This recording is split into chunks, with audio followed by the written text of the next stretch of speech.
अस्सलाम वालेकुम guys, this is Daniyal Yasin with you with another lecture of Daniyal's education portal. Guys, आज का जो हमारा लेक्चर होगा वो हमारा होगा IFRS 16 सीरीज़ का थर्ड लेक्चर होगा, जिसमें बेसिकली हम बेसिक क्वेश्चन डिस्कस कर रहे होंगे। और इसमें जो इम्पोर्टेंट चीज़ है वो मैं आपको बता दूं कि हमने जो लास्ट लेक्चर में देखा था वो ये देखा था कि जब हम लेसर की बात करते हैं तो लेसर में हमारी जो बाय डिफ़ॉल्ट जो लीज़ होती है वो ऑपरेटिंग लीज़ होती है, लेकिन अगर कुछ कंडीशंस फुलफिल हो जाएं तो हमारी वो क्या हो जाती है, वो ऑपरेटिंग लीज़ हो जाती है, वो फाइनेंस लीज़ हो जाती है। तो मैंने आपको ये भी चीज़ साथ साथ बताई थी। मैंने आपको क्या चीज़ बताई थी? मैंने आपको ये चीज़ बताई थी कि आपकी जो ऑपरेटिंग लीज़ है, ऑपरेटिंग लीज़ इतनी टिपिकल नहीं है, उसमें इतनी कॉम्प्लिकेशंस नहीं है अगर आप उसको कंपेयर करते हैं किससे, फाइनेंस लीज से। फाइनेंस लीज आपकी ज़्यादा कॉम्प्लिकेटेड है, उसमें ज़्यादा जो है ना इश्यूज़ हैं। तो हम क्या करेंगे, हम जो स्टार्ट ले रहे होंगे, हमारी जो अकाउंटिंग स्टार्ट कर रहे होंगे हम लीज की, वो हम स्टार्ट कर रहे होंगे लेसर से। और लेसर में भी जो हम स्टार्ट कर रहे होंगे वो हम स्टार्ट कर रहे होंगे किससे, फाइनेंस लीज से। हम ऑपरेटिंग लीज से स्टार्ट नहीं ले रहे होंगे। हम कहाँ से स्टार्ट ले रहे होंगे, हम फाइनेंस लीज से स्टार्ट ले रहे होंगे। तो ये कुछ बेसिक्स था। फिर उसके बाद अगर हम बात करें कि हमारे क्वेश्चन की तरफ आने से पहले मैं आपको एक बार जो है ना कंडीशंस जो है ना वो दोबारा जो है ना गो थ्रू करवाना चाहूँगा। उसका रीज़न ये है कि ताकि आपको एक बार रिमाइंड हो जाए, एक बार आपको रिवाइज हो जाए कि भाई हमने लास्ट लेक्चर में पढ़ा क्या था और कहाँ तक हमने डिस्कस किया था। और अगर इन केस आप में से कोई भी एक ऐसा है जिसने पहले 2 लेक्चर्स नहीं देखे हैं, जिसने पहले 2 लेक्चर्स नहीं सुने मेरे, वो जाए और जो है ना डिस्क्रिप्शन में मैंने जो है ना लिंक डाला हुआ है हमारी जो इसकी जो है ना हमारी जो 2 वीडियोज़, जो फर्स्ट 2 लेक्चर्स हैं उनका, तो आप वहाँ से जाकर वो वीडियोस देख सकते हैं। तो आप देख लें, आपको उससे क्या होगा, आपकी जो बेसिक्स है ना वो काफ़ी अच्छी क्लियर हो जाएंगी। तो फिर आप जो है ना जब आप थर्ड लेक्चर तक पहुँचेंगे तो आपको काफ़ी चीज़ें अच्छी से पता होंगी। तो सिंपली से एक तो थोड़ा सा रिकैप ले लेते हैं कि भाई हमने डिस्कस क्या किया था। हमने डिस्कस ये किया था कि भाई जो लेसर की जो है ना, लेसर की जो अकाउंटिंग होती है बाय डिफ़ॉल्ट वो कौन सी होती है, वो ऑपरेटिंग जो लीज़ होती है लेसर की बाय डिफ़ॉल्ट वो होती है ऑपरेटिंग लीज़।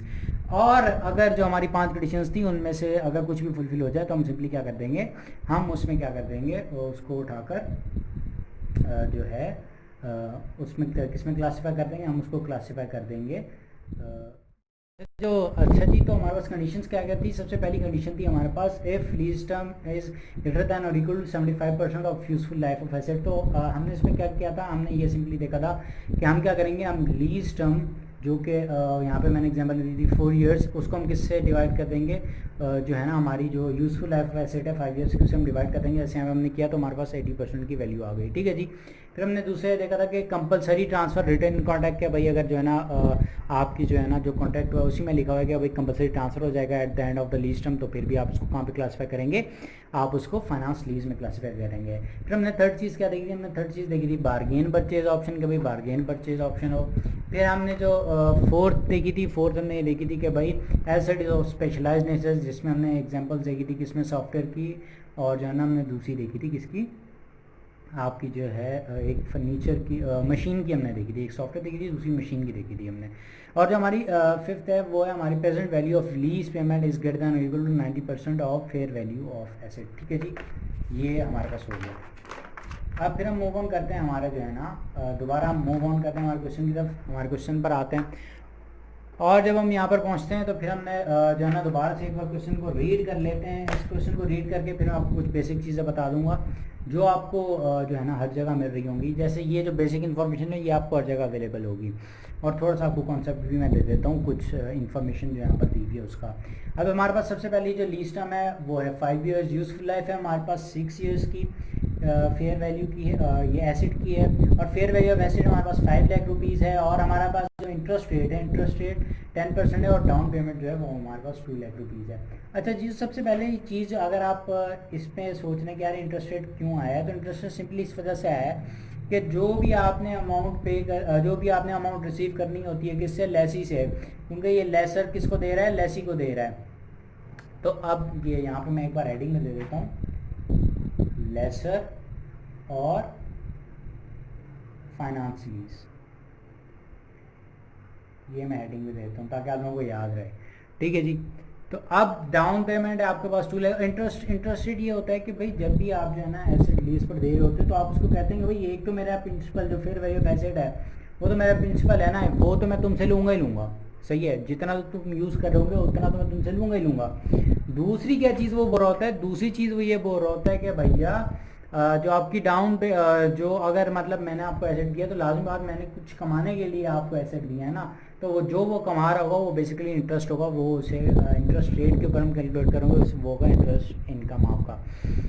अच्छा जी, अब हम यहाँ पर देखें तो यहाँ पे जो है ना सबसे पहले हम क्या करेंगे, जब भी आप, मैंने आपको जैसे पहले भी अभी जो है ना लेक्चर के स्टार्ट में बिल्कुल एक बात की, मैंने क्या कहा कि जब हम बात करेंगे फाइनेंस लीज की, तो फाइनेंस लीज में हमने क्या करना है, हमने फाइनेंस लीज में ये करना है कि भाई जो है ना फाइनेंस लीज जब लेसर की बात आती है फाइनेंस लीज के हवाले से, तो हमने उस कंडीशंस को देखना है। वो जो 5 कंडीशंस हमने अभी अभी एक बार रिकैप की हैं कि भाई उनमें से कोई कंडीशन है भी सही क्वेश्चन में या नहीं, क्योंकि अगर कोई कंडीशन उसमें से नहीं है तो हम सिंपली क्या करेंगे, हम ऑपरेटिंग लीज में क्लासीफाई करेंगे। लेकिन जैसा कि मैंने कहा कि हम क्या कर रहे होंगे, हम अभी जो डिस्कस कर रहे होंगे वो हम डिस्कस कर रहे होंगे लेसर की अकाउंटिंग देख रहे होंगे एज पर फाइनेंस लीज। तो लाजमी बात है क्वेश्चन में कोई ना कोई ऐसी कंडीशन ज़रूर होगी कि हम जो है हम इसको क्लासीफाई कर रहे होंगे, कहाँ पे क्लासीफाई कर रहे होंगे, हम इसको क्लासीफाई कर रहे होंगे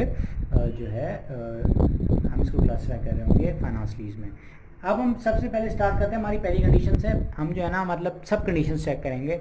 मतलब नॉर्मली जब आप क्वेश्चंस करते रहेंगे तो आपकी जो है ना ग्रिप आ जाएगी बहुत अच्छी, तो फिर आपको जो है ना ये बार बार रिपीट नहीं करना पड़ेगा प्रोसेस, लेकिन जो है ना मैं थोड़ी सी आपकी जो है ना ग्रिप और अंडरस्टैंडिंग बनाने के लिए मैं यहाँ पर अभी नोट कर रहा हूँ कि भाई जो हमारी पहली कंडीशन थी वो क्या थी, when lease term is greater than equal to 75% of useful life of asset। तो आप सिंपली क्या करेंगे, आप सिंपली ये करेंगे कि आप जो है जो आपकी जो है लीज टर्म जो है लीज टर्म को आप डिवाइड कर देंगे यूजफुल लाइफ से, ये चेक करने के लिए कि भाई ये कंडीशन फुलफिल हो रही है या नहीं हो रही है। अब यहाँ पे हमारे पास इस क्वेश्चन में लीज टर्म कितनी है, अगर हम देखें हमारे पास लीज टर्म है 5 ईयर्स, हमारे पास यूजफुल लाइफ कितनी है 6 ईयर्स। तो हम सिंपली लीज टर्म की जगह पर हम जो है ना 5 लिख देंगे और हमारा जो है ना यूजफुल लाइफ वो 6 ईयर्स की है वो हम लिख देंगे, तो हमारे पास ये आंसर आ जाएगा 0.83। तो मतलब हमारे पास ये आ गया 83%, जो कि हमारी कंडीशन फुलफिल कर देता है। और हमने क्या सीखा है सेकंड लेक्चर में, हमने ये सीखा है कि कोई भी एक कंडीशन भी फुलफिल हो जाए, कोई एक कंडीशन भी फुलफिल हो जाए तो हम सिंपली क्या करेंगे, हम सिंपली ये करेंगे कि जो है हम उसको क्लासीफाई कर देंगे फाइनेंस लीज में। तो हमारे पास यहाँ पे ये चीज़ कहाँ पे क्लासीफाई हो गई, अब ये क्लासीफाई होगी, हमें ये जो ले गया ये हमने कहाँ पर ले गया, ये हमें फाइनेंस लीज में ले गया, अभी ऑपरेटिंग लीज में क्लासीफाई नहीं होगा। ठीक है जी, ये हमने थोड़ी सी जो है ना बेसिक सी अंडरस्टैंडिंग देख ली। और दूसरी मैंने एक चीज़ आपको कही थी जब हम 5th कंडीशन डिस्कस कर रहे थे लास्ट लेक्चर में, मैंने आपको एक बात कही थी कि हम जो लास्ट जो हमारी चीज़ होगी, लास्ट चीज़ जो हमारी होगी उसमें हम एक चीज़ कर रहे होंगे, उसमें हम क्या चीज़ कर रहे होंगे, उस जो हमारी 5th कंडीशन थी उसमें हमने एक फार्मूला डिस्कस किया था, वो मैंने ये कहा था कि आपको वो फार्मूला हम आगे जो चल के यूज़ करेंगे। तो वही फार्मूला, वो कौन सा फार्मूला था, वो मैं फार्मूला आपको एक बार आप लोगों को फिर से दिखा देता हूँ। हमने यहाँ पर डिस्कस किया था और ये फार्मूला था, क्या फार्मूला था कि भाई principal is equals to rental, और फिर हमने ब्रैकेट में लिखा हुआ था वो जो आपकी ओल्ड ब्रैकेट थी 1 प्लस आई की पावर -n, और फिर डिविडेंड में हमने आई लिखा हुआ था। तो ये हमारा जो है ना एक सिंपल सा फार्मूला था जो हमने आगे चल के अभी यूज़ करना था। ठीक है जी, तो यहाँ पर हम आकर हम सिंपली वही करेंगे। अब सिंपली सबसे पहले अभी वो फार्मूला कैसे यूज़ होगा, क्या करेंगे हम उसका, वो मैं आपको बताऊंगा, लेकिन अभी मैं आपको सिर्फ ये बता रहा था कि वो जो चीज़ जो हमने लास्ट लेक्चर में जो मैंने आपको कहा था कि यूज़ होगी, वो हमारे आज का जो हमारा क्वेश्चन होगा यहाँ से स्टार्ट होना यूज़ हो जाएगी और आपको पता चल जाएगा कि वो हर क्वेश्चन में यूज़ हो रही होगी, वो फार्मूला हर जगह यूज़ हो रहा होगा। तो हम सिंपली जब भी आप क्वेश्चन स्टार्ट करेंगे, आप सबसे पहले क्या कर लेंगे, आप फेयर वैल्यू ऑफ एसेट लिख देंगे। फेयर वैल्यू ऑफ एसेट हमारे पास कितनी दी हुई है क्वेश्चन में, वो हमारे पास दी हुई है 5 लाख रुपीज़ की। और फिर आप क्या करेंगे, आप डाउन पेमेंट लिखेंगे। डाउन पेमेंट का मैं अभी आपको जो है ना कॉन्सेप्ट देता हूँ। पहले आप ये देख लेंगे हमारी डाउन पेमेंट कितनी है 2 लाख रुपीज़ की, और बाकी जो आपके पास अमाउंट बच गई उसे आप प्रिंसिपल भी कह सकते हैं, या जो है ना आप इसको NIFL भी कह सकते हैं। ठीक है जी। ये आपका क्या अच्छा जी। अब डाउन पेमेंट, अब आप जब जाते हैं, डाउन पेमेंट का कॉन्सेप्ट क्या है वो मैं अभी आपको समझा रहा हूँ। तो हम डाउन पेमेंट का कॉन्सेप्ट ये है कि जब भी आप जाते हैं ना, लेसी जब आपको कहता है कि ठीक है मैं जो है ना आपका एसेट लीज पर ले रहा हूँ, तो आपको कहता है ठीक है जी मैं आपका एसेट लीज पर दे रहा हूँ, मैं आज के ही दिन क्या करूँगा, मैं आज के ही दिन आपको इतनी पेमेंट जो है ना आपको दे दूंगा। और जितनी पेमेंट वो दे देता है, क्योंकि वो पेमेंट तो उसने आपको हैंड टू हैंड कर दी ना, फ़ौरन आपको पकड़ा दी कि भाई ये पकड़ो पैसे, इतनी में हमारी डील होगी और ये पकड़ो, ये आपके पैसे रहे, ये रहे आपके पैसे। तो आप सिंपली क्या कर लेंगे, आप सिंपली उसको जो है ना डाउन पेमेंट में क्लासीफाई हो जाएगा, वो उसे डाउन पेमेंट कहते हैं। और वो अमाउंट आप लेस कर देंगे फेयर वैल्यू ऑफ एसेट से। क्यों? क्योंकि ये अमाउंट तो आपने ऑलरेडी रिसीव कर ली ना एज़ कम्पेयर टू एसेट। जो हमने जो टोटल वैल्यू थी एसेट की, उसमें से हमने कितनी हमने उसे रिकवर कर ली, उसमें से 2 लाख तो उसने हमें दे दिए। बेसिकली हम लीज में क्या कर रहे होते हैं, हम लीज में 2 चीज़ें कर रहे होते हैं, हम 2 चीज़ें रिकवर कर रहे होते हैं उससे। किससे? लेसी से। जब हम बात करते हैं फाइनेंस लीज की, तो हम लेसी से 2 चीज़ें जो है ना ले रहे होते हैं। एक तो होती है जो फेयर वैल्यू ऑफ एसेट होती है, वो हम रिकवर कर रहे होते हैं, और दूसरा हम उससे इंटरेस्ट इनकम गेन कर रहे होते हैं। ठीक है जी। तो अब यहाँ पर जो हम इंटरेस्ट उस अमाउंट के ऊपर लगा ही नहीं सकते जो अमाउंट उसने ऑलरेडी हमें पे कर दी है। हम तो उस अमाउंट पे इंटरेस्ट लगा सकते हैं जो उसने हमें अमाउंट अभी पे करनी है।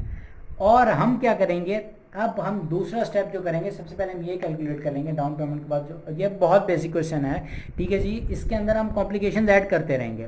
ये तो मतलब बहुत हम बेसिक से जा रहे हैं, बहुत बेसिक क्वेश्चन ले रहे हैं ताकि आप चीज़ों की अंडरस्टैंडिंग आपके अंदर बिल्डअप हो जाए। लेकिन ऐसे हम इसके अंदर कॉम्प्लिकेशन ऐड करेंगे। तो अभी जो है ना आप सिंपली आप क्या करेंगे, अब आप सबसे पहले वही फॉर्मूला जो मैंने आपको पीछे दिखाया था, वही आप जो है ना यहाँ पे जॉट डाउन कर लेंगे। 1 माइनस 1 प्लस आई की पावर माइनस एन, और जो है ना आप फिर क्या करेंगे, डिवाइड बाय आई कर देंगे। ठीक है, इंटरेस्ट रेट। अब आपने क्या करना है, अब आपके पास प्रिंसिपल NIFL जो है ना आपके पास अवेलेबल है, वो कितना है, 3 लाख रुपीज़ का। रेंटल आपको निकालना है। अच्छा, रेंटल क्या होता है, रेंटल भी अभी आगे चल कर डिस्कस करते हैं कि रेंटल बेसिकली इसमें क्या क्या चीज़ें होती हैं। इंटरेस्ट हमारे पास 10% का रेट है, और हमारे पास एन का मतलब है लीज टर्म हमारे पास कितनी है, लीज टर्म हमारे पास 5 ईयर्स की है। ठीक है जी। और हमारे पास इंटरेस्ट रेट हम नीचे भी लिख देंगे, तो वो भी 10% का है। और फिर हम सिंपली क्या कर देंगे, हम इसकी रेंटल में देख लेंगे कि हमारा रेंटल कितना हो रहा है। और रेंटल क्या होता है, यहाँ पर जो अमाउंट आती है वो आती है rental for the year. Rental क्या होता है, फॉर द ईयर होता है। और फिर इसमें जो है ना 2 चीज़ें होती हैं। इसमें 2 चीज़ें कौन कौन सी होती है, एक इसमें प्रिंसिपल होता है और दूसरा इंटरेस्ट होता है। मतलब एक प्रिंसिपल, दूसरा इंटरेस्ट, और फिर ये क्या होता है, फॉर द ईयर होता है। इसमें मतलब 1 ईयर की जो है ना आपके पास वैल्यू आ रही होती है। फिर आप जो है ना जितने ईयर्स में भी जो है ना आप इसको रिसीव कर रहे होते हैं, वैल्यू ये कांस्टेंट रहती है, लेकिन जो है आप उसे क्या कहते हैं, मतलब ये जो वैल्यू आ रही होती है ये फॉर द ईयर 1 ईयर की आ रही होती है। मतलब ये कंबाइंड वैल्यू नहीं होती, एग्रीगेट वैल्यू नहीं होती है। जितनी साल की आपकी लीज टर्म होगी ये एक साथ वैल्यू नहीं दे रहा होता। तो आप सिंपली जब आप इसको कैलकुलेट करेंगे, आप इसको कैलकुलेटर में डालेंगे, तो आपके पास जो वैल्यू आ रही होगी वो वैल्यू आएगी 79139। अच्छा जी, ये आपके पास क्या वैल्यू आ गई, आपके पास वैल्यू आ गई 79139 की आपके पास वैल्यू आ गई। अब आपने क्या करना है, आप जब आपके पास 79139 की वैल्यू आ गई, इसमें आप इसको सिंपली, आपके पास लीज टर्म कितनी है, 5 ईयर्स की है ना। आप सिंपली क्या करें, आप 79139 को 5 से मल्टीप्लाई कर लें, तो 395 और 695, ये आपके पास क्या आ गई, वैल्यू आ गई। अब जब आप ये देखें, आपके पास फेयर वैल्यू कितनी बची हुई है, बाकी वो आपके पास बची हुई है 3 लाख। जो आपके पास रिमेनिंग अमाउंट है, रिमेनिंग प्रिंसिपल है, वो कितना है, 3 लाख का है। आपके पास वैल्यू कितनी आ रही है, 395,695। तो इसका मतलब है 95,695 की जो वैल्यू है वो कौन सी है, वो इंटरेस्ट की वैल्यू है जो आपने रिसीव करना है। किससे रिसीव करना है, लेसी से रिसीव करना है। ये ऊपर की वैल्यू आप कौन सी इंटरेस्ट की है। ठीक है जी। फिर हम क्या करेंगे, हम सिंपली क्या करेंगे, हम एक इनिशियल एंट्री बना लेंगे। इनिशियल एंट्री मतलब कि भाई जैसे ही हमने लीज पर दिया ना, पहले दिन पर जो आप एंट्री बनाएंगे वो ये बनाएंगे। सबसे पहले आपको क्या रिसीव हुआ है, आपके पास कैश है डाउन पेमेंट की सूरत में, वो आपके पास कितना है, 2 लाख रुपीज़ का। और आपके पास हमने क्या डिस्कस किया था, जब भी हम फाइनेंस लीज की बात करते हैं तो फाइनेंस लीज में क्या होता है कि आपके पास एसेट चला जाता है, तो एसेट जब जाता है तो हम तो एसेट को क्रेडिट कर देंगे। एसेट कितने से क्रेडिट होगा आपके पास 5 लाख रुपीज़ से, 5 लाख रुपीज़ का आपका एसेट था तो वो क्रेडिट हो गया। अब बाकी जो बैलेंसिंग फिगर बचेगी वो कौन सी होगी आपकी, वो NIFL की होगी। NIFL की आपकी कितनी वैल्यू आ गई 3 लाख रुपीज़ की। ठीक है जी, ये आपकी इनिशियल एंट्री है। अब इसके बाद हम सीखेंगे, जो हम चीज़ सीखेंगे वो ये सीखेंगे कि भाई एक टेबल हम बनाएंगे। टेबल से हम जो हम सीखेंगे कि हम एंट्रीज कैसे बनाएंगे, फिर उस टेबल से हम ये सीखेंगे कि बैलेंस शीट एक्सट्रैक्ट्स कैसे बनाएं, और फिर हम ये सीखेंगे कि उस बैलेंस शीट से हम नोट्स टू फाइनेंशियल स्टेटमेंट्स कैसे बनाएं। चले मूव ऑन करते हैं। अच्छा जी, अब हम यहाँ से स्टार्ट ले रहे होंगे एक टेबल से। अच्छा, वो टेबल क्या बता रहा होगा आपको, जिसमें हम जो है ना बेसिक कैलकुलेशन में आपको करके समझा दूंगा कि टेबल किस तरह वर्क करता है, और फिर जो है ना आपके लिए बहुत इजी हो जाएगा ये चेक करना कि भाई आप जो है ना एग्जैक्टली सही जा रहे हैं कि नहीं जा रहे। अच्छा, सबसे पहले इस टेबल में आएगा ईयर आएगा, फिर उसके बाद हमारे पास आएगा रिमेनिंग वैल्यू आ गई, रिमेनिंग प्रिंसिपल लिख देते हैं हम सिंपली यहाँ पर, और फिर जो है हमारे पास आ जाएगा इंटरेस्ट आएगा यहाँ पर। इंटरेस्ट के बाद हम लिखेंगे प्रिंसिपल लिखेंगे, और फिर प्रिंसिपल के बाद हम लिखेंगे सिंपली, और उसके बाद हम लिखेंगे यहाँ पर हमारा जो है ना क्लोजिंग बैलेंस। क्लोजिंग बैलेंस आ गया आपका।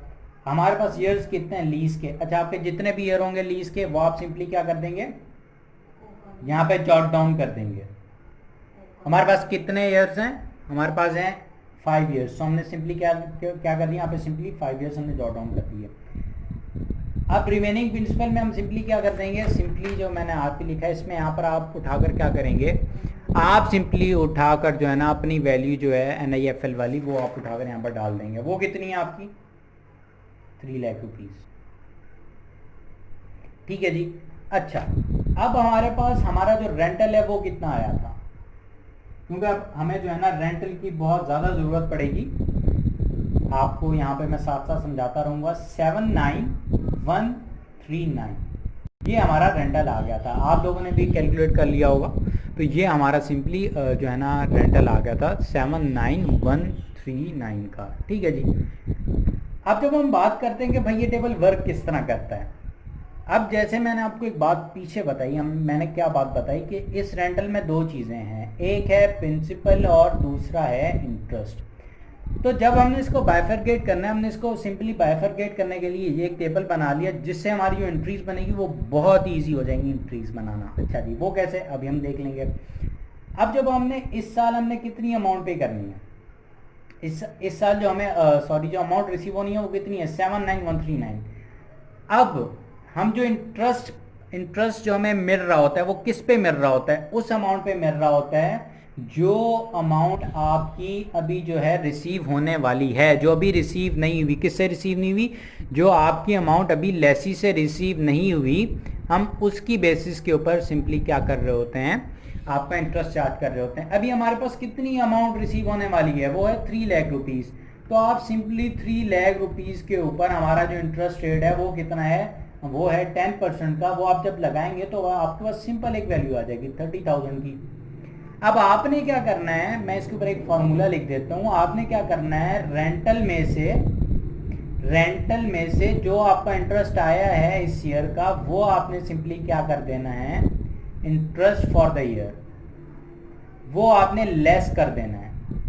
अच्छा, अब अगर मैं इसको साथ साथ आपको यहाँ पर लिख कर दिखाऊं कि 79139 माइनस 30,000, अगर आप इसको यूं करें 79139 को माइनस कर दें 30,000 इसमें से, तो आपका सिंपली यहाँ पर क्या बच जाएगा 49139। अच्छा जी, अब यहाँ पर जब हम बात करें कि भाई जो है ना आपका 49139 क्या है इंटरेस्ट का, तो आपको समझ में आ गया कि भाई अब जैसे हमने ऊपर बात की कि रेंटल में 2 चीज़ें हैं। रेंटल में कौन कौन सी 2 चीज़ें, एक प्रिंसिपल है दूसरा इंटरेस्ट है। तो यहाँ पर हमने उसी को बाइफरकेट कर दिया। सिंपली हमने क्या कर दिया, हमने कहा भाई इस साल जो हमने इंटरेस्ट पे किया वो हमने पे किया 30,000, और जो रिसीव हुआ है, जो हमें इंटरेस्ट रिसीव हुआ है, जो हमारे पास अमाउंट रिमेनिंग थी 3 लाख, उसमें जो हमें इंटरेस्ट रिसीव हुआ है वो है 30,000 का, और जो हमारा प्रिंसिपल हमें रिसीव हुआ है वो हुआ है 49139 का। तो अब हम क्लोजिंग बैलेंस जब हमने निकालना है किसका, इसका प्रिंसिपल का, तो हम सिंपली क्या करेंगे, हम ये इसमें से इस प्रिंसिपल को माइनस कर देंगे। वो कितना आ गया हमारे पास माइनस जो है आपका 49139 कर दिया हमने, तो ये आपका आ गया 250861, ये आपका क्लोजिंग बैलेंस आ गया। और जो आपका क्लोजिंग बैलेंस होगा वही आपका जो है ना, इसको आप ओपनिंग भी कह सकते हैं, रिमेनिंग प्रिंसिपल भी कह सकते हैं, जो आपको सही लगे, जो आपको इजी लगे, ठीक है जी। तो वो आपका आ गया 250861। फिर हमने कहा भाई अभी हमें इंटरेस्ट मिलना है, वो हमें कितने पे मिलना है, कि भाई वो हमें मिलना है 250861 पे। 250861 पे आप सिंपली फिर इंटरेस्ट की अमाउंट लगा देंगे 10%, तो वो आपकी कितनी हो जाएगी 25086। ये आपकी इंटरेस्ट की अमाउंट आ गया। आपने फिर वही क्या करना है, जो आपका टोटल रेंटल है उसमें से आपने क्या कर देना है, सिंपली लेस कर देना है किससे, इंटरेस्ट की अमाउंट को। तो आपके पास कितनी अमाउंट बच गई, आपके पास अमाउंट बच गई 50453। ठीक है जी। अब आपने क्या करना है, आपने फिर वही कौन सा, आपने थर्ड स्टेप कौन सा करना है, आपने थर्ड स्टेप में ये करना है कि रिमेनिंग प्रिंसिपल जो है ना, उसमें से जो प्रिंसिपल फॉर द ईयर आपको मिल गया है उसको आपने उसमें से लेस कर देना है।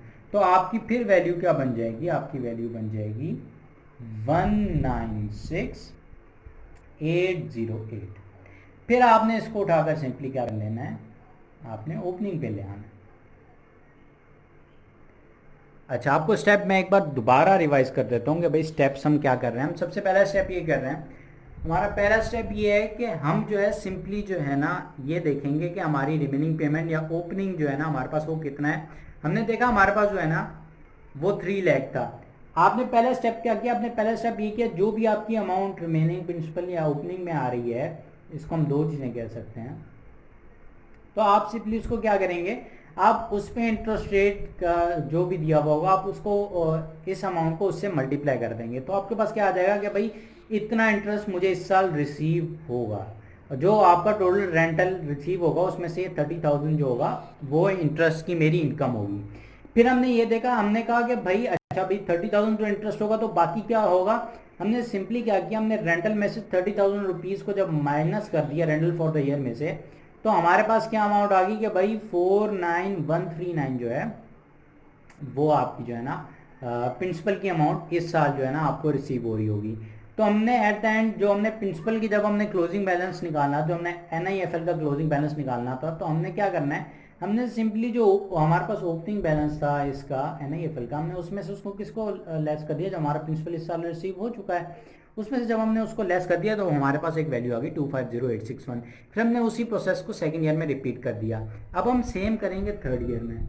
ये जब आप क्वेश्चंस करते रहेंगे तो आहिस्ता आहिस्ता आपको चीज़ें और क्लियर होती रहेंगी, आपका हाथ और सेट होता रहेगा। ठीक है जी। अब 196808 आपका आ गया। आपने सिंपली इस पर क्या किया, आपने फिर वही किया, आपने 196808 पे क्या करना था, आपने इंटरेस्ट रेट लगाना था। आपने इंटरेस्ट रेट लगा दिया तो आपके पास वैल्यू आ गई 19681। आपने कहा भाई 19681 मेरे पास मुझे इंटरेस्ट रिसीव होगा, जो टोटल रेंटल होगा उसमें से 19681 मेरे पास इंटरेस्ट रिसीव हो रहा होगा, तो बाकी अमाउंट किसकी होगी, प्रिंसिपल की होगी। तो आपने क्या किया, आपने रेंटल की जो अमाउंट थी रेंटल फॉर द ईयर की 79139, उसमें से 19681 को लेस कर दिया, तो आपके पास जो वैल्यू आ गई वो आ गई 59458 की। ठीक है जी। फिर आपने क्या किया, आपने रिमेनिंग प्रिंसिपल या ओपनिंग में से आपने जो हमारा प्रिंसिपल फॉर द ईयर जो रिसीव हो गया आपने उसको लेस कर दिया। वो आपने जब उसको लेस किया 196,808 को उसमें से 59458 लेस किया तो आपके पास अमाउंट आ गई 137,350। ठीक है जी। फिर आपने इसी बैलेंस को उठाकर सिंपली आपने ओपनिंग में डाल दिया। अच्छा जी, ओपनिंग में डाल दिया। अब जब आपने इसको ओपनिंग में डाल दिया तो फिर आपने क्या करना है, आपने फिर इसके ऊपर इंटरेस्ट रेट लगा देना है। अब जब आपने इसके ऊपर इंटरेस्ट रेट लगाया तो आपके पास अमाउंट आ गई 13735। ठीक है जी। अब आपने कहा कि अच्छा भाई 13,735 तो मेरे पास कौन सी अमाउंट हो गई, इंटरेस्ट फॉर द ईयर की अमाउंट हो गई, सेट हो गया जी। लेकिन अब मेरे पास प्रिंसिपल की अमाउंट क्या है भाई, जब हम बात करें प्रिंसिपल की तो हम सिंपली क्या करेंगे, हम रेंटल फॉर द ईयर 79139 में से 13735 को लेस करेंगे तो हमें पता चल जाएगा कि भाई मुझे जो प्रिंसिपल रिसीव हो रहा होगा वो कितना रिसीव हो रहा होगा, 65404 की अमाउंट जो है वो रिसीव हो रही होगी। अब फिर आपने जो हमारा थर्ड स्टेप स्टेबल का जो हम हर साल करेंगे वो कौन सा करना है, वो आपने सिंपली जो हमारा ओपनिंग है उसमें से आपने जो प्रिंसिपल जो रिसीव हो गया इस साल उसको लेस कर देना है। और ये हमारे आपके पास जो अमाउंट आ जाएगी वो आ जाएगी 71946। आपका फिर वही ओपनिंग बन जाएगा 71946। और फिर आप क्या करेंगे, इसके ऊपर इंटरेस्ट लगा देंगे तो आपके पास जो अमाउंट आएगी वो आएगी 7195। ठीक है जी, 7195 का इंटरेस्ट आएगा आपके पास, आपने इसके ऊपर 10% लगाया तो 7195 आ गया। अब फिर आप कहेंगे कि अच्छा भाई 7195 जो है वो तो मेरे पास जो है ना इंटरेस्ट रिसीव हो रहा होगा, इंटरेस्ट इनकम होगी मेरी। अब जो है ना मेरा उसमें से प्रिंसिपल कितना होगा, तो आप सिंपली क्या करेंगे, आप उसमें से लेस कर देंगे किसको, आप रेंटल में से जो है आप इंटरेस्ट रेट को लेस कर देंगे तो आपके पास सिंपली 71946 आ गया। ठीक है जी, और यहाँ पे आपका जो है ना कोई बैलेंस नहीं बचा। अच्छा, यहाँ पर जो बेसिकली यहाँ पर अगर आप कैलकुलेट करेंगे 71944 आएगा। 2 रुपीज़ का डिफरेंस नेग्लिजिबल है, इस वजह से मैंने डायरेक्ट यहाँ पे 71946 लिख दिया और एंड में जो है ना यहाँ पर हमारे पास कुछ नहीं बचेगा। अब ये मेन पॉइंट है, ये असल मेन पॉइंट है कि जब आप लीज टर्म के एंड पर पहुंचेंगे तो आपका कुछ भी रिसीवेबल नहीं बचेगा।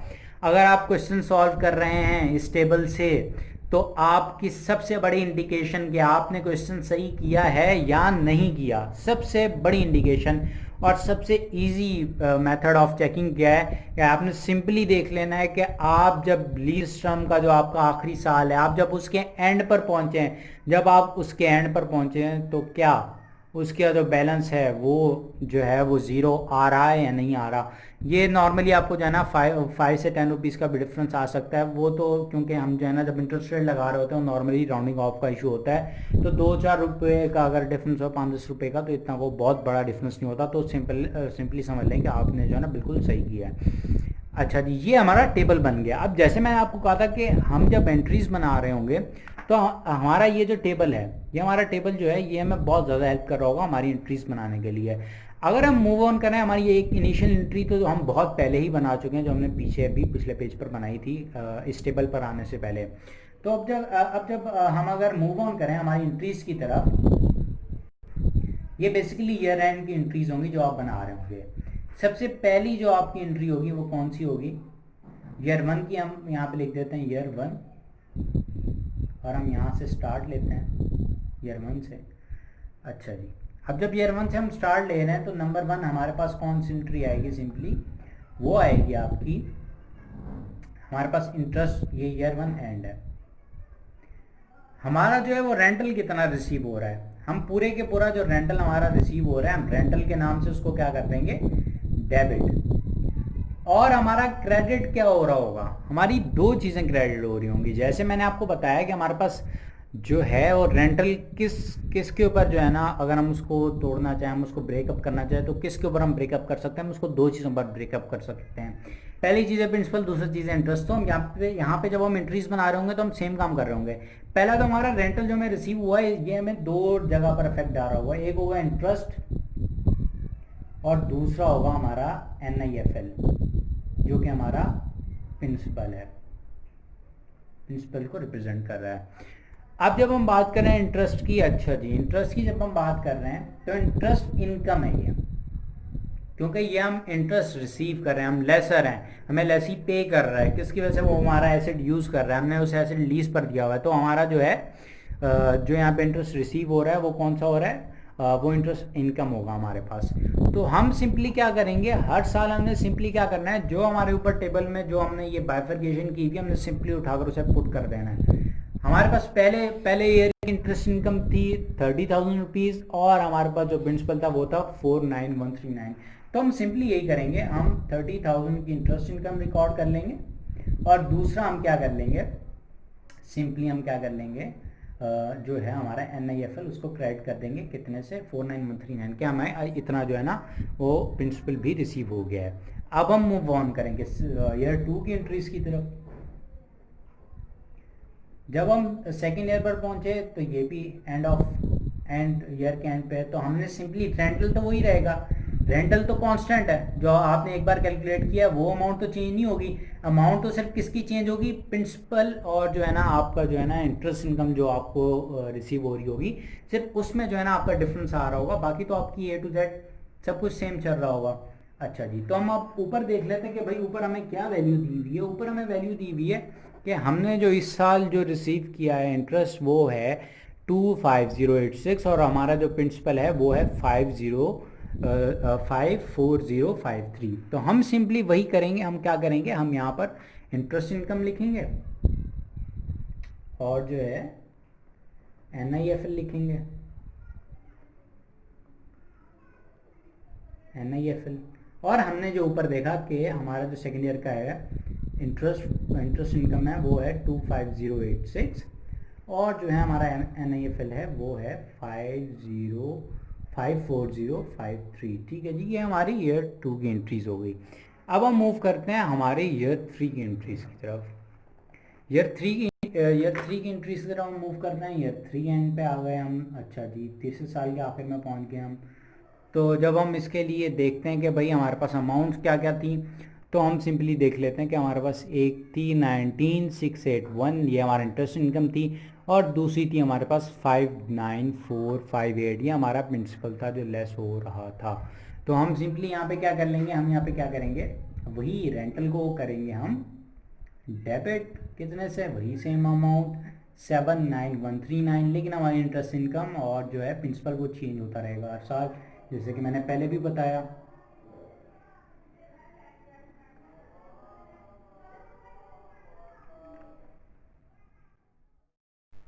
अच्छा जी, अब हम मूव ऑन करेंगे हमारे ईयर 4 की एंट्रीज की तरफ, और हम वही करेंगे जो हमने पिछली एंट्रीज में किया।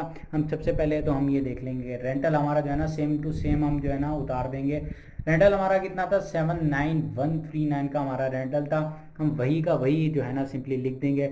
उसके बाद फिर हम सिंपली क्या करेंगे, हम वही टेबल पर जाएंगे और टेबल पर जाकर देखेंगे हमारे ईयर 4 में इंटरेस्ट इनकम हमारी कितनी थी और फिर हमारा प्रिंसिपल कितना था। हमारी इंटरेस्ट इनकम थी 13735 की और हमारा जो प्रिंसिपल था वो था 65404 का।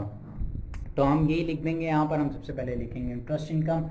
इंटरेस्ट इनकम भाई कितनी आ गई हमारी, इंटरेस्ट इनकम आ गई हमारी जो है 13735 की, और जो हमारा प्रिंसिपल जो हमारा NIFL है वो कितने से क्रेडिट हो जाएगा, वो आपका हो जाएगा 65404।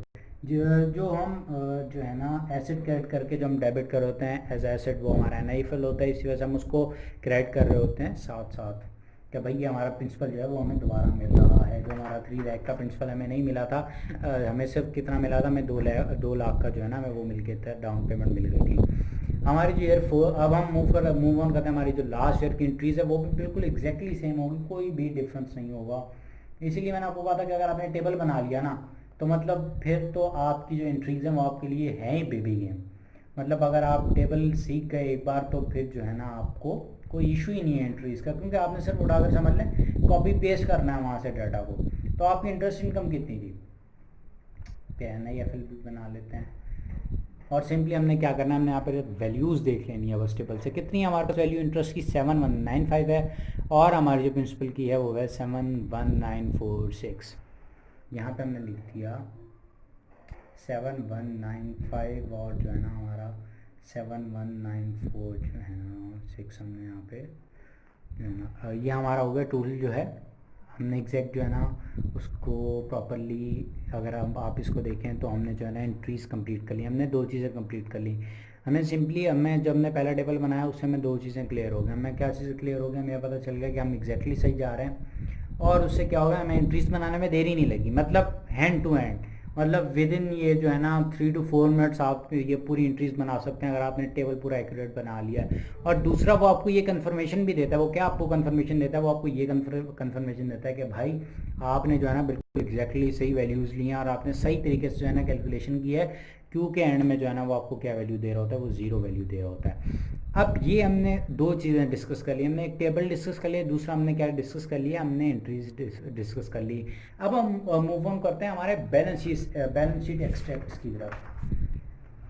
जैसे मैंने आपको बताया था कि हम आज की जो हमारा लेक्चर होगा इसमें हम जो है ना सबसे पहले हम एक टेबल जो है ना वो देखेंगे, फिर दूसरा हमने जो एंट्रीज देखनी थी, फिर तीसरा जो हमने देखना था वो हमने देखना था जो है ना बैलेंस शीट एक्सट्रैक्ट्स को हमने देखना था, और फिर जो हमारी लास्ट ईयर की जो हमारी चीज़ होनी थी, जो हमारी लास्ट चीज़ होनी थी आज की, वो होनी थी notes to FS, notes to financial statements होने थे, जो वो आपसे पूछ सकता है। बैलेंस शीट एक्सट्रैक्ट्स भी पूछ सकता है, एंट्रीज तो वो पूछ ही सकता है। तो ठीक है जी, हम मूव ऑन करते हैं हमारे बैलेंस शीट एक्सट्रैक्ट्स की तरफ। तो सिंपली हम यहाँ पर लिख लेते हैं बैलेंस शीट एक्सट्रैक्ट्स। अच्छा, मैं जो है ना, मैं यहाँ पे आपको जो है ना कंबाइन बना के दे रहा हूँ ना, मतलब आप तो जो है ना वो आपसे बोल सकते हैं कि जैसे ईयर 1 के मुझे बैलेंस शीट एक्सट्रैक्ट्स बना दें, ईयर 2 के बना दें, ईयर 3 के बना दें, ईयर 4 के, ईयर 5 के, वो आपसे किसी भी ईयर के मांग सकता है ना। तो मैं यहाँ पे क्या करूँगा, मैं यहाँ पे सिंपली जो है ना सालों के ऊपर नंबर लिख दूंगा, जैसे 1 2 3 4 5, और मैं मतलब मेन उनकी क्लासिफिकेशन लिख दूंगा कि NIFL कहाँ कहाँ जो है ना आपको जो है ना क्लासीफाई हो रहा होता है। और फिर जो है ना आप सिंपली जो है ना आप किसी भी ईयर के अगर आप बनाना चाहें बैलेंस शीट एक्सट्रैक्ट्स, तो आप सिंपली वो बना सकते हैं, लेकिन आप पेपर में इस तरह नहीं बनाएंगे।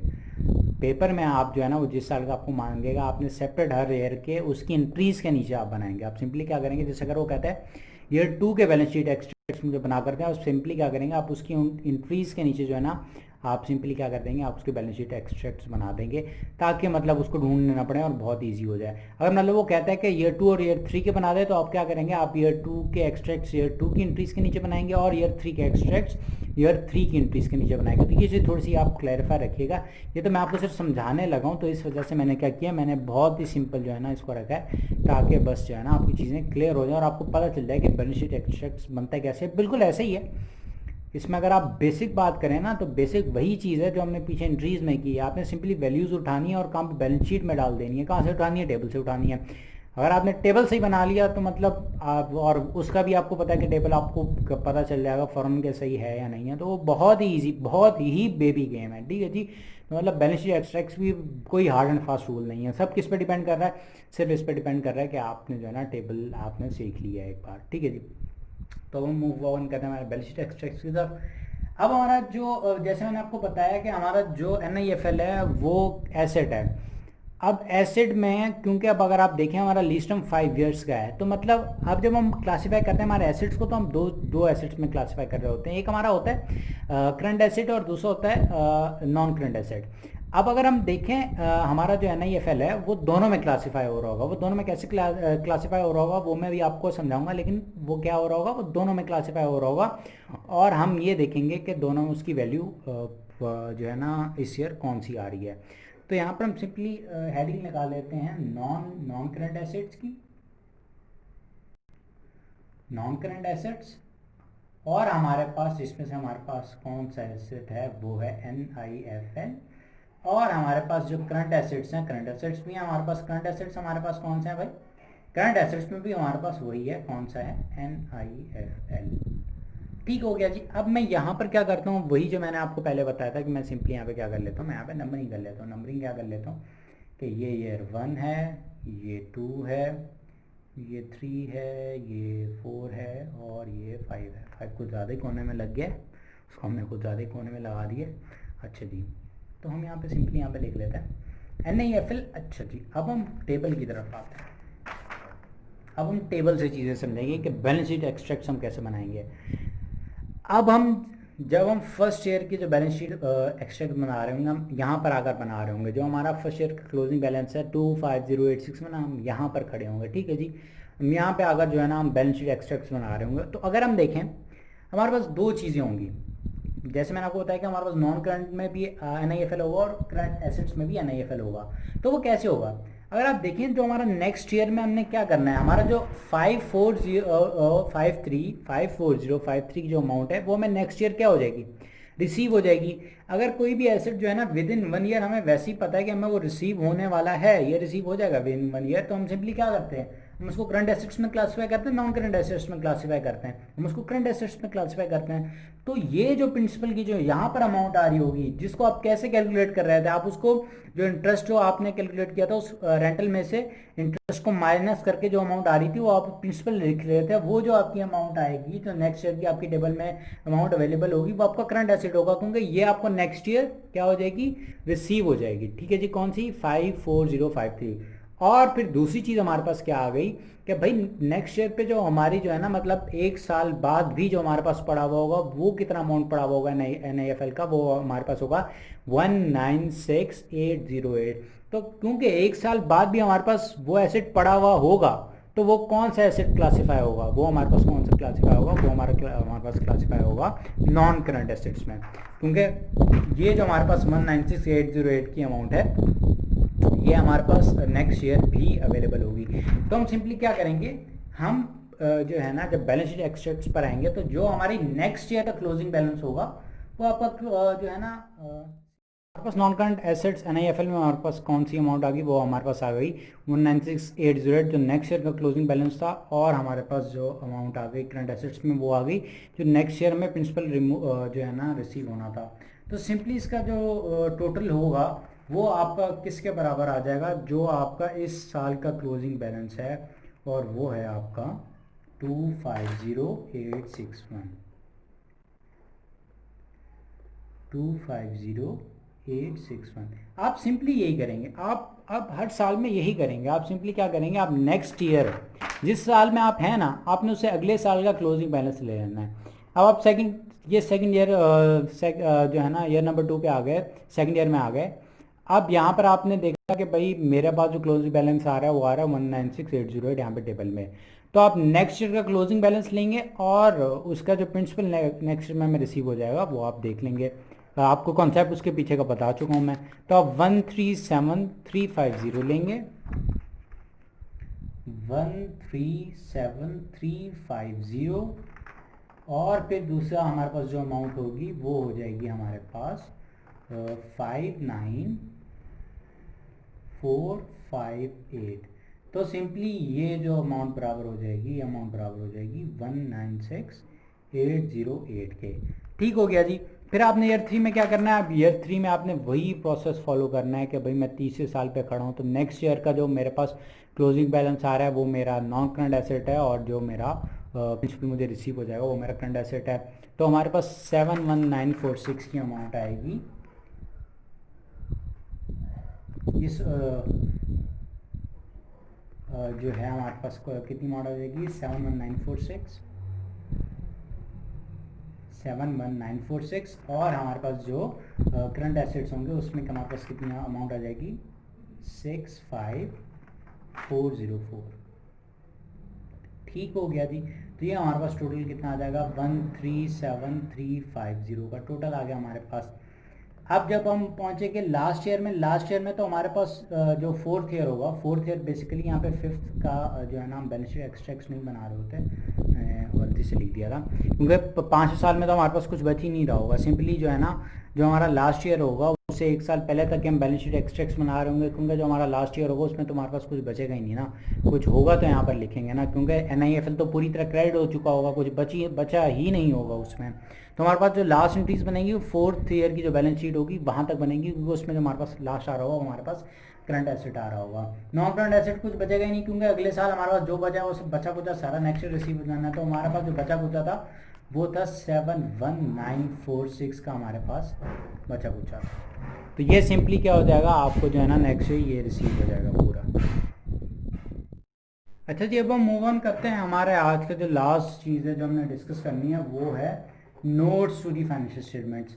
वो आपसे मांग भी सकता है, नहीं भी मांग सकता, तो जो है ना मतलब आपको जो है ना प्रिपेयर रहना चाहिए कि अगर इन केस वो मांग ले तो आपने उसको किस तरह प्रेजेंट करना है। तो मतलब कुछ एडिशनल चीज़ें भी हैं, कुछ यूजुअल भी हैं, ये आपसे मांग सकता है, वो ज़रूर मांग सकता है। तो जब हमने सिंपली हेडिंग लगा ली notes to the financial statements, फिर हम लिखेंगे नोट 16 और हम वहाँ पे लिखेंगे NIFL। हमारा एसेट कौन सा है, NIFL।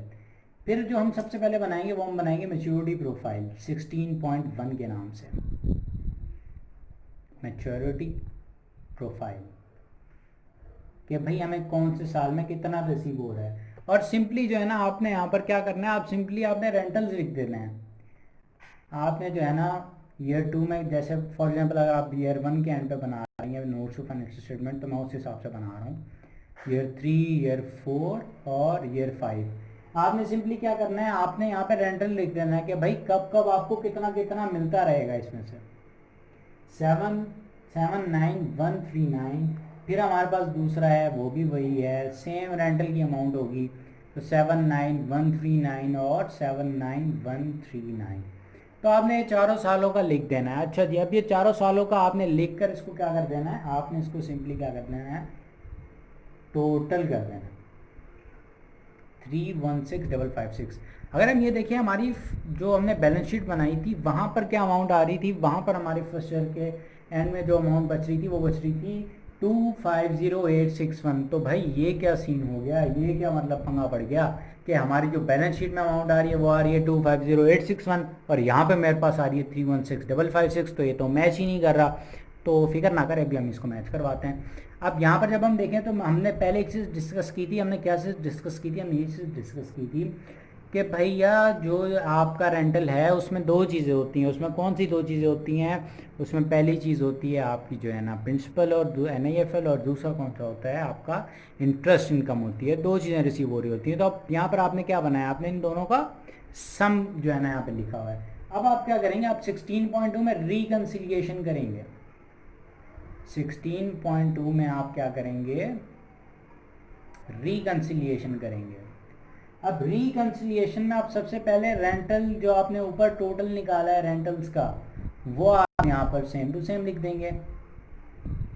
और फिर आप क्या करेंगे, आप सिंपली पीछे टेबल पर जाएंगे और टेबल पर आप जाकर क्या करेंगे, आप टेबल पर जाकर ये करेंगे कि जो आपको नेक्स्ट ईयर से जितने भी आपको इंटरेस्ट रिसीव होने हैं 250 सेकेंड ईयर, जैसे मैंने आपको बताया कि आप फर्स्ट ईयर के एंड पे अगर ये बना रहे हैं, जैसे कि मैं सपोज कर बना रहा हूँ कि जो है ना फर्स्ट ईयर के एंड पे जो है ना मेरा ये बन रहे हैं नोट्स टू फाइनेंशियल स्टेटमेंट्स, तो आप नेक्स्ट ईयर की जितने भी आपकी इंटरेस्ट इनकम यहाँ पे लिखी हुई है ना, आप उनको ऐड कर लेंगे। जैसे आप यहाँ पर फर्स्ट ईयर पे खड़े हुए हैं तो आप जो है ना सेकेंड ईयर से लेकर ईयर 5 तक के सारे इंटरेस्ट इनकम्स को ऐड कर लेंगे। जब आप उनको ऐड करेंगे तो आपके पास एक जो है ना वैल्यू आ जाएगी। वो वैल्यू क्या आ जाएगी, वो आपके पास वैल्यू आ जाएगी इंटरेस्ट। यहाँ पे आप इसको कैसे क्लासीफाई कर रहे होंगे, इंटरेस्ट नॉट अर्नड। अभी भाई ये अर्न नहीं हुआ, अभी ये अर्न होने वाला है। वो कितना है हमारे पास टोटल, वो है 65696। और जब आप इन दोनों को एक दूसरे से लेस करेंगे तो आपका वही अमाउंट आ जाएगी 250861। सिंपल, बहुत ही सिंपल। आई होप कि आप लोगों को समझ में आ गया होगा। देखें यहाँ पे आपकी रिकन्सिलिएशन भी हो गई। आई होप कि आप लोगों को समझ भी आ गया होगा कि भाई ये किस तरह हम जो है ना लेकर चल रहे हैं। ठीक है जी, ये आपने बहुत ही सिंपल था। अब आपने क्या करना है, आपने एक बार यही क्वेश्चन अगर आप करना चाहें ना, अगर आपको ये समझना है कि अभी मुझे समझ में आया कि नहीं आया, तो आप यही क्वेश्चन जो मैंने अभी करवाया ना, आप सिंपली जो है ना एक बार वीडियो देख लीजिएगा। और वीडियो देखने के बाद आपने क्या करना है, आपने ये करना है, आपने सिंपली जो है ना फिर जो है ना सिंपली स्टार्ट से लगानी है वीडियो, और आपने सिर्फ क्वेश्चन कॉपी करके आपने एक दफ़ा खुद करना है, एक दफ़ा खुद करना है। और जो है ना अगर मतलब जो है ना आप लोग चाहते हैं कि मैं कुछ प्रैक्टिस क्वेश्चंस भी दूं, तो जो है ना आप कमेंट्स में बता दीजिएगा। अगर कोई चाहता है, बेशक अगर कोई सिंगल इंडिविजुअल भी हो, मतलब अगर सिंगल इंडिविजुअल भी होगा तो फिर भी मैं उसे प्रैक्टिस क्वेश्चंस दे दूंगा, और साथ जो है ना अगर उसकी क्यूरी होगी तो उसमें मैं उसे जो है ना रिजॉल्व कर दूंगा। ठीक है जी, मैं एक बार थोड़ा सा ब्रीफ सा दोबारा जो है ना रिवाइज। सो गाइस, अगर हम ब्रीफ से जो है ना रिव्यू के साथ इस लेक्चर को एंड करें, सबसे पहले हम क्वेश्चन देख लेते हैं। क्वेश्चन हमारे पास लीज टर्म था हमारे पास 5 ईयर्स, यूजफुल लाइफ थी 6 years, fair value facility 5 lakh, interest था 10% का, डाउन पेमेंट थी 2 लाख रुपीज़ की। फिर हमने ये देख लिया कि कौन सी कंडीशन को फुलफिल कर रहा है। जो हमने देखा कि पहली कंडीशन को फुलफिल कर रहा था वो, तो हमने उसको सिंपली कहाँ क्लासीफाई कर दिया, हमने उसको फाइनेंस लीज में क्लासीफाई कर दिया। फिर हमने दूसरी चीज़ क्या देखी, हमने दूसरी चीज़ ये देखी कि भाई जो आपकी फेयर वैल्यू एसेट है उसमें से आप डाउन पेमेंट लेस कर देते। फिर हमने ये भी देखा कि वो उसको हम क्यों लेस कर रहे होते हैं। और फिर बाकी अमाउंट जो हमारे पास प्रिंसिपल या NIFL बच गया, उसको हमने क्या किया, उसको हमने सिंपली फार्मूला में पुट कर दिया। क्या करने के लिए, हमने रेंटल निकालने के लिए उसको फार्मूला में पुट कर दिया। फिर हमने ये देखा कि रेंटल किस किस अमाउंट का सम होता है। ठीक है जी, हमने ये सब देखा। फिर उसके बाद हमने इनिशियल एंट्री देखी जो हम फर्स्ट ईयर में बना रहे होते हैं, और ये एंट्री हमने कहाँ पे देखी थी, हमने फर्स्ट लेक्चर में भी देखी थी, हमने क्लासिफिकेशन देखी थी। फिर उसके बाद जो हमने देखा, उसके बाद फिर हमने देखा हमारा टेबल देखा, जो हमने टेबल बनाया कि भाई टेबल हमारा कितना हेल्पफुल है और टेबल किस तरह बनाते हैं, हमने ये देखा। फिर हमने उसको देखा कि अगर जो है ना हमारा जो रेंटल रिसीव हो रहा होता है, हम उसमें से इंटरेस्ट कैसे अलहदा करेंगे और प्रिंसिपल कैसे अलहदा करेंगे, जैसे कि हमें पता था कि ये दोनों अमाउंट उसका सम होती हैं। फिर हमने ये देखा कि अगर हम जो है ना इस टेबल को यूज़ करते हुए इंट्रीज़ बनाए तो हमने इंट्रीज़ किस तरह बनानी है, हमने ये सीखा और हमने 5 ईयर्स की इंट्रीज़ बना ली सिंपली। फिर उसके बाद हमने ये देखा कि भाई अगर जो है ना हम बैलेंस शीट एक्सट्रैक्ट्स बनाने जाएँ तो वो किस तरह बनाएंगे, और सिंपली जो है वो हम टेबल से उसकी किस तरह हेल्प लेंगे, फिर हमने ये देखा। और लास्ट में जो हमने देखा वो हमने ये देखा कि जब हम नोट्स टू फाइनेंशियल स्टेटमेंट्स बनाएंगे तो वो किस तरह बनाएंगे और हमारा जो टेबल है वो हमें किस तरह हेल्प कर रहा होगा। सो गाइस हम यहाँ पर हमारा लेक्चर एंड करते हैं। आई होप कि आप लोगों को अच्छा समझ में आया होगा। आप जो है मिलते हैं हमारे नेक्स्ट लेक्चर में। टिल देन टेक केयर, अल्लाह हाफिज़।